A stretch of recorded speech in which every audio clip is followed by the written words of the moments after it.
තේකට සීනි වෙනුවට කලපුළුණු හැන්දක් මවැටියන්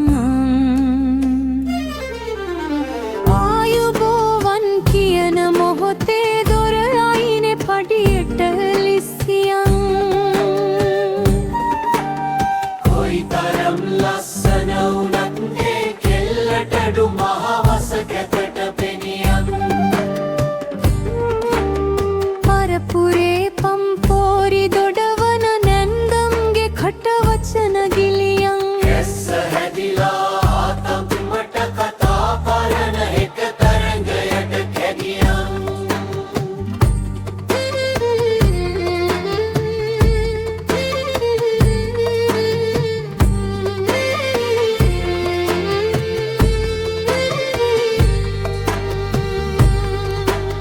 කැස්ස හැදිලා තම්මට කතා කරන එක තරංගයට කැඩියන්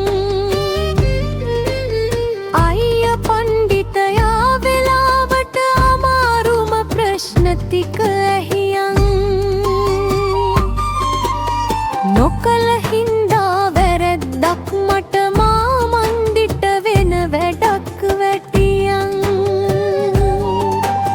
මකුළු දැල්ලම්මගේ දැසට කිතුල් මල් වාගේම පෙනියන් මහාලිවත් හෙන කටටම පෙනියන් මොහ විනාහරුපයක් කිලිරි කාගේ හරි හිත තදට රිදියන් මගුල එහෙනම් තීන්දුයි දැන් කීවොතින් හොර කපුව එසැනින්